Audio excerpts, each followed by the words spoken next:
Faz um pouquinho mais de 100 dias que eu entrevistei o senhor, que era juiz ainda, estava deixando de ser juiz, juiz de primeira instância, e que passaria a ser ministro. Eu senti naquela oportunidade que o senhor estava um pouquinho mais nervoso. Hoje quem está nervoso sou eu, porque eu estou entrevistando o ministro de maior aprovação pela pesquisa Folha de São Paulo no governo Bolsonaro. Como é que o senhor avaliou esses 100 dias para chegar? De lá para cá, o que mudou na sua personalidade, na sua forma de ser? Porque o cargo de juiz tem uma série de restrições quando você vai dar entrevista. Com o ministro já é mais uma questão de flexibilidade e fazer política, né? Como é que o senhor está se sentindo fazendo política? Atena, agradeço o convite para essa entrevista. Eu acho que eu permaneço mesmo, né? Não mudei muito, ainda meus valores e meus princípios são os mesmos. Os desafios agora são diferentes. Então, nós temos esse projeto que nós falamos desde o início, quando assumimos o Ministério. Olha, o foco vai ser corrupção, crime organizado e crime violento. O Ministério tem outras atribuições, mas o foco vai ser esse. Nós estamos tentando enfrentar isso com um projeto de lei e, igualmente, com ações dentro do Ministério. Mas, assim, é um projeto do governo do presidente Jair Bolsonaro. Então, acho que até essa avaliação positiva reflete muito o apoio que o presidente Jair Bolsonaro está dando a esse projeto. Não, claro, não tenha dúvida, mas a avaliação positiva nessa pesquisa de um governo que não foi tão bem avaliado assim, vem muito pelo seu combate à corrupção, à Lava Jato. O senhor trouxe todo o time de Curitiba para cá, ou grande parte do time de Curitiba para cá. É isso que lhe dá um poder de uma pressão maior em relação aos congressistas para...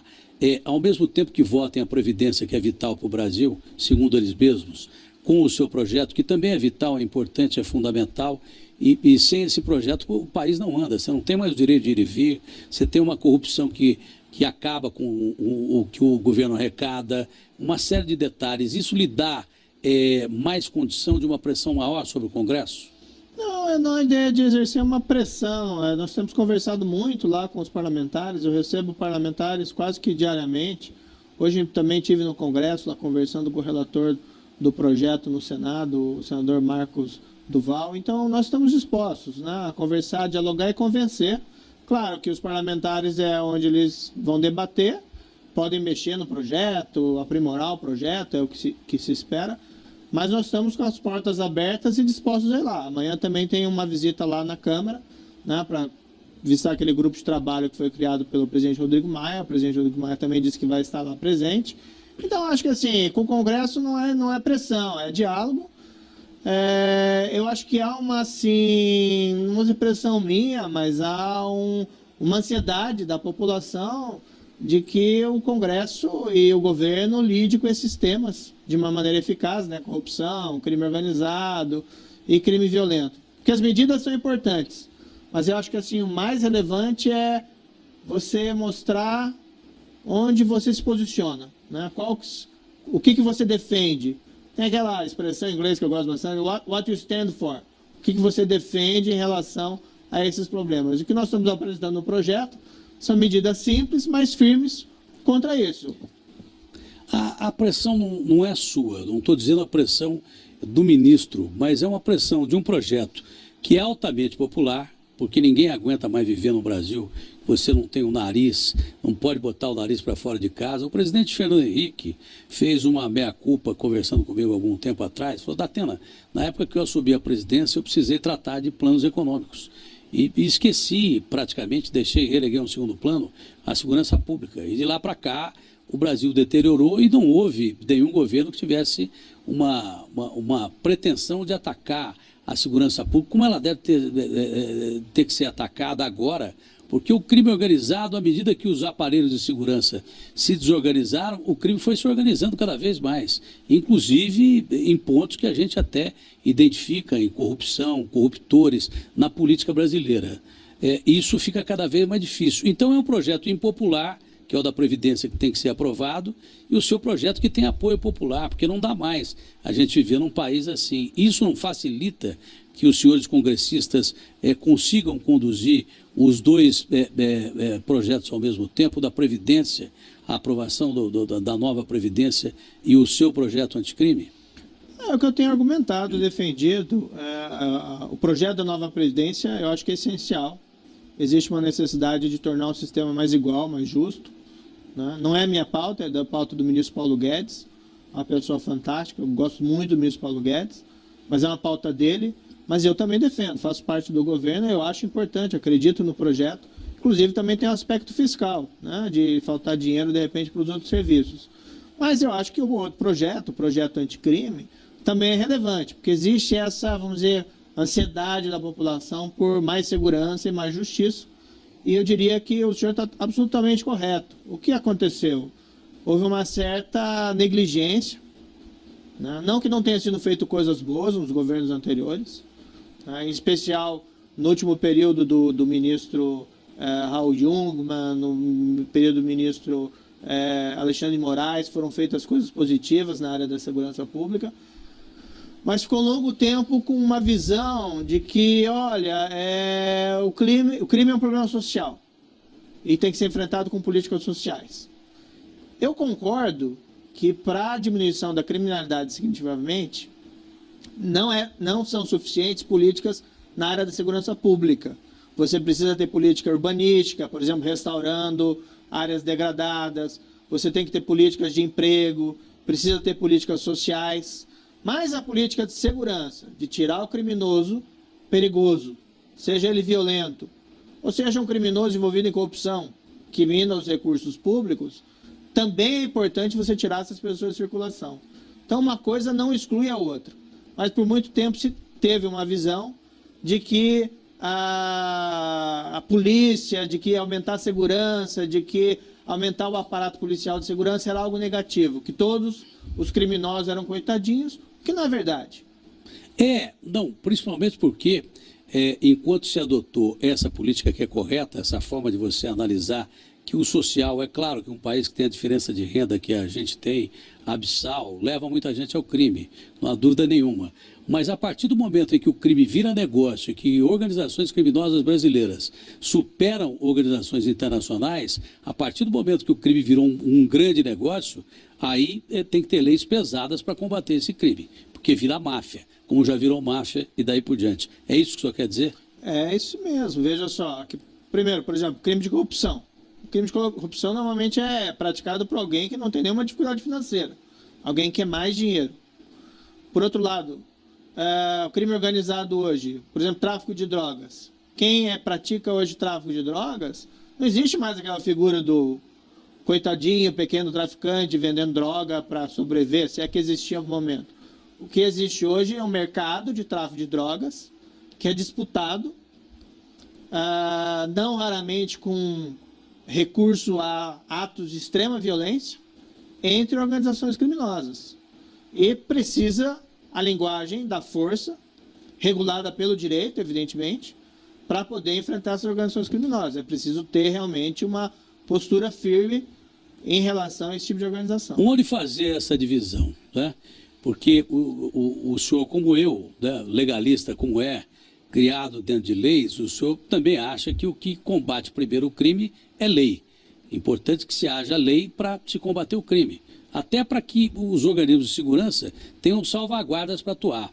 Mas aí quando vem, por exemplo, o governador do Rio de Janeiro e fala assim, olha, quem tiver fuzil na mão do outro lado, a gente mete bala. Até que ponto fazer essa diferenciação? A lei pesada e o combate na rua, dando liberdade ao agente de segurança para atirar em quem tiver com fuzil, por exemplo. Qual é a sua perspectiva sobre isso? Não, a lógica, isso eu tenho falado muitas vezes, é importante deixar claro, a lógica da segurança pública nunca pode ser uma lógica de confronto. A gente não quer policiais na rua trocando tiro com criminosos. Por quê? Porque é um risco de dano colateral, de morrer um inocente, há um risco de morrer o próprio policial. E em relação ao criminoso, na verdade, o que ele merece? Ele merece ser punido na forma da lei, o que é basicamente a pena de prisão. Então, a postura correta, né, da polícia é aquela lógica servir e proteger. E cumprir a sua função é prender o criminoso. Né? Agora, eventualmente, podem existir situações de confronto que se tornem inevitáveis, e aí precisa ter o direito, né, a lei regulando o que acontece nessas circunstâncias. Mas nós nunca podemos construir uma política de segurança pública fundada numa ideia de que o confronto é desejável. Pelo contrário, o que é melhor é que a polícia possa surpreender esses criminosos de uma maneira que eles não possam reagir. Inteligência e logística. Exatamente, e que eles vão presos por conta das suas atividades, com base na lei, com base no devido processo, garantido o direito amplo de defesa, mas é preciso desarticular essas organizações criminosas. Isso é um exemplo do que aconteceu em Guararema, quando o Ministério Público, Polícia Civil e Polícia Militar atuaram naquele confronto, onde morreu bandido pra caramba, mas podia ter morrido civil também. Esse exemplo é uma forma de atuação de logística, inteligência e integração de polícia com o Ministério Público? Eu não conheço todas as circunstâncias, os detalhes dessa operação. Eu vi Foi feito um levantamento pelo Ministério Público, cooptando informações. Isso foi passado para a Polícia Civil e Militar, que disponibilizou tropas e policiais civis bem aparelhadas para combater uma quadrilha que teria entre 25 e 30 criminosos ali. E houve a ação rápida da polícia para impedir que o crime fosse organizado e que a polícia não fosse surpreendida como foi outras vezes. Não, o que eu vi à distância, não conheço todos os detalhes e circunstâncias, foi uma ação lá da polícia do Estado de São Paulo. O que eu vi foi que haviam criminosos fortemente armados, com fuzis inclusive, e houve uma reação à ação policial. Infelizmente, né, os criminosos foram, vários desses criminosos foram mortos durante a operação. Não é o resultado desejável, como eu disse, o criminoso tem que ser preso. Mas, vamos dizer assim, numa situação de confronto em que a polícia é surpreendida com uma reação, por exemplo, com tiros de fuzis de uma quadrilha perigosa, pode ser um resultado, embora não desejável, possível, né, de uma ação policial. Quando a gente fala de corrupção e corruptos, né, corruptores e corruptos, eu sempre achei que era mais importante você prender o corruptor do que o corrupto, porque o corruptor entrega vários que ele corrompeu, o corrupto é um só. Se fazia isso muito no Brasil, isso mudou o foco. E é claro, prova que o senhor mesmo acompanha, em relação a que há realmente uma corrupção enorme na política brasileira, enfronhada na política brasileira. Esse projeto seu vai ser avaliado por congressistas que alguns deles não têm interesse absolutamente nenhum em aprovar leis anticorrupção, porque muitos deles respondem por processo de corrupção. O senhor chega a identificar essas pessoas dentro do Congresso, espera que haja uma reação negativa em relação ao seu projeto exatamente por isso? Porque não interessa a muita gente que tem dentro do Congresso aprovar leis anticorrupção. O que eu tenho sentido dos parlamentares com os quais eu tenho conversado, como disse, tenho conversado com vários, é, na verdade, receptividade, né? Então, em alguns até, vou ser bastante franco, eu sinto até um certo entusiasmo. Há, evidentemente, aqueles que agem mais com mais cautela, mas, em geral, eu tenho sentido um clima favorável para a aprovação desse projeto. O fato é que, veja bem, nós temos um problema sério envolvendo a corrupção. O que as investigações nos últimos 5 anos, principalmente da Lava Jato, revelaram?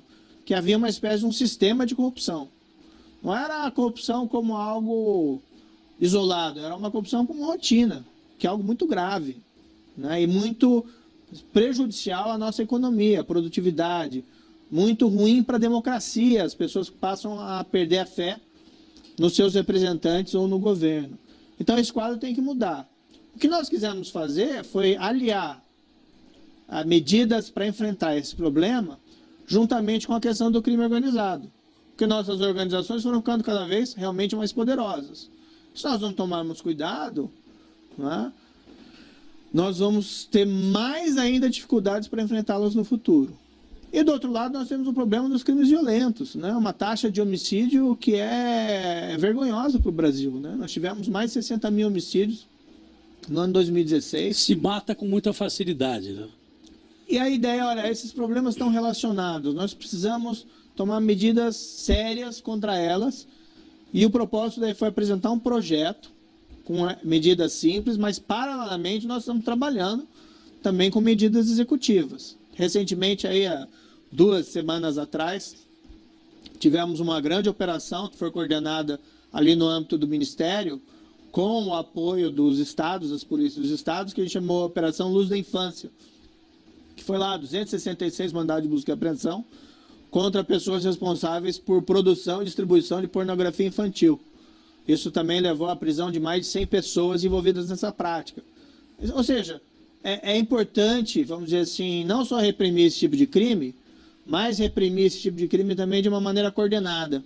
Que você manda uma mensagem, olha, não adianta, por exemplo, no caso da pornografia infantil, não adianta você tentar se esconder na internet, no anonimato da internet. A polícia tem condições de chegar. Nós vamos achar.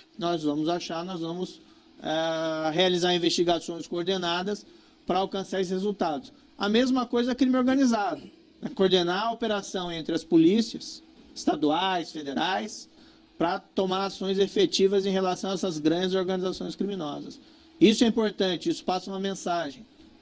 Com o Ministério Público, lavagem de dinheiro e rastreando Certamente. O dinheiro do crime organizado, porque você não combate crime organizado se você não rastrear o dinheiro sujo. Essa Mais foi ou menos uma das isso. ideias de por que nós integramos novamente, tinha o Ministério da Justiça e tinha o Ministério da Segurança Pública. Quando foi separado, até se tinha uma ideia, olha, nós precisamos do Ministério da Segurança Pública para focar mais em segurança. Mas olha o que aconteceu, eles deixaram, por exemplo, o órgão que trata de cooperação jurídica internacional em matéria criminal, e hoje o crime muitas vezes é globalizado, deixaram no Ministério da Justiça, fora da Segurança Pública. Né? Então a ideia de reunir, vamos integrar. A Secretaria Nacional Antidrogas, deixaram no Ministério da Justiça. Como é que deixa a Secretaria Nacional Antidrogas fora do Ministério da Segurança Pública? Então nós unimos, e a política é de integração dos órgãos federais com os órgãos estaduais, para que nós tenhamos aí um melhor resultado na investigação e persecução desses crimes. O saneamento das polícias de uma forma definitiva, né? Tirando policiais corruptos e daí por diante, combatendo o que tem de podre dentro de toda organização tem.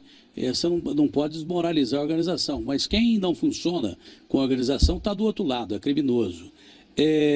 A melhoria de condições para esses policiais, tudo isso faz com que, com melhores equipamentos, melhores salários e daí por diante, tudo isso faz com que você não tenha necessidade de, por GLO, por imposição, por intervenção, você pedir a presença das Forças Armadas. E ficou provado, por exemplo, o caso que aconteceu no Rio de Janeiro com aquela tropa do Exército atirando no carro de uma pessoa civil e matando uma pessoa civil e podendo ser muito mais grave. O Exército interveio rapidamente e já está punindo, prendeu 10 soldados dessa organização. Quanto menos houver intervenção de Forças Armadas, não é que não seja constitucional, mas o objetivo de Forças Armadas é o objetivo de guerra. Defender o país de agressões externas. Quanto menos você usar Forças Armadas e tiver uma polícia melhor aparelhada, para o senhor não é a solução para os problemas de resolver o crime e evitar que esses incidentes aconteçam? Olha, esse incidente no Rio de Janeiro, vou dizer assim, de todo lamentável, né? Mas, de fato, como o senhor disse, o Exército tomou as providências rapidamente, afastou os envolvidos, está lá investigando os fatos. O Exército tem uma tradição de agir com rigor em relação a esses incidentes. De fato, a intervenção das Forças Armadas na área de segurança pública, ela surge para exatamente suprir uma falha das forças de segurança normal das polícias. O ideal é que nós tivéssemos, né, mediante investimentos no policial, mediante investimentos na segurança pública, a desnecessidade de uma atuação das Forças Armadas. Talvez nós cheguemos a isso no futuro e trabalhe-se para isso. Nós precisamos realmente investir, sim, no policial. Né? Existem pontuais desvios de conduta, como qualquer outra profissão, mesmo na magistratura, mesmo na política, em qualquer área. Jornalismo, qualquer lugar. Nós precisamos investir no policial, no homem da ponta, porque afinal de contas, no final do dia tudo depende dele, em treinamento, capacitação, equipamento. Precisamos também investir, como eu disse, em integração e inteligência, já que se os recursos são escassos, nós temos que focalizar esses recursos da melhor forma possível.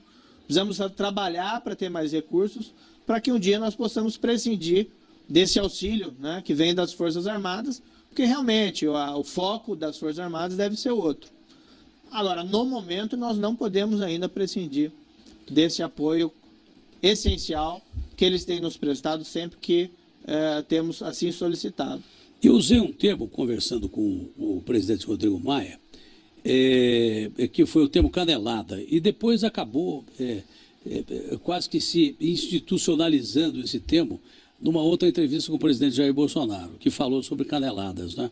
Aquela canelada que houve entre o senhor e o Maia, está totalmente resolvido esse detalhe, e o senhor hoje é mais maleável para a negociação com o Congresso, e que pontos o senhor acha que pode negociar no seu projeto anticrime e que pontos que não podem ser negociados porque teria prejuízo o projeto anticrime? Aquele episódio, eu até já falei sobre ele foi superdimensionado, né? O que houve ali, acho que no ambiente de um certo cansaço, algumas declarações infelizes, mas assim, dentro de uma relação política, de debate e diálogo, isso são coisas que podem acontecer. Logo em seguida, naquela mesma semana, eu e o deputado Rodrigo Maia, presidente da Câmara, nós trocamos algumas mensagens, né, e procuramos lá colocar, acalmar a situação. Na semana seguinte, nós nos encontramos pessoalmente. Tenho um grande respeito, eu sei da importância do papel dele, não só para os meus projetos na área de segurança, mas igualmente para os demais projetos do governo, como a nova Previdência. Então, assim, a relação está muito boa, né? Eu acredito que não há nenhuma mágoa, nem pode ter, né? Não se pode colocar aí, ainda que houvesse alguma coisa, sentimento pessoal em oposição a construir algo politicamente importante.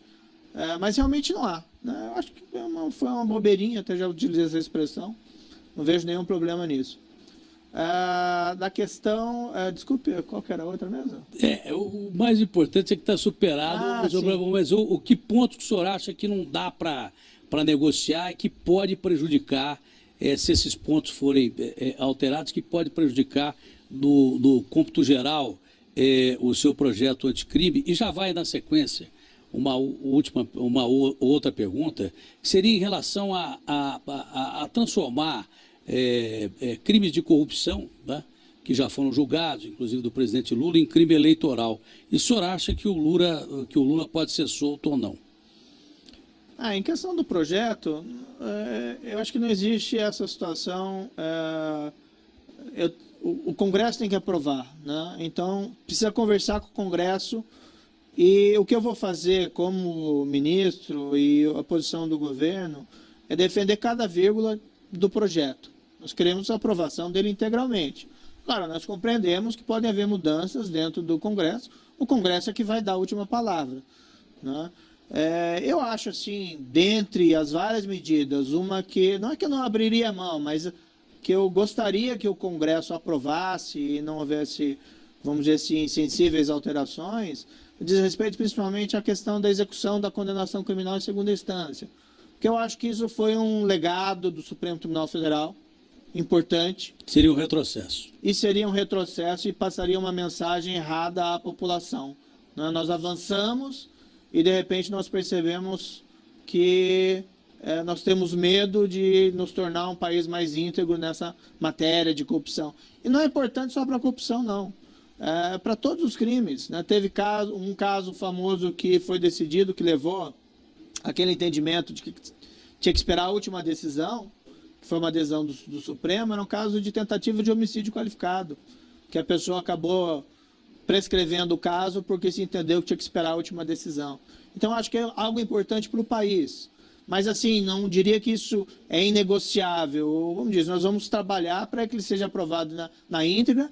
E eu acredito, sinceramente, que os parlamentares vão ser sensíveis à importância desse ponto do projeto. Crime de corrupção pode virar crime eleitoral, do seu ponto de vista, ou não? Isso é uma ameaça à Lava Jato?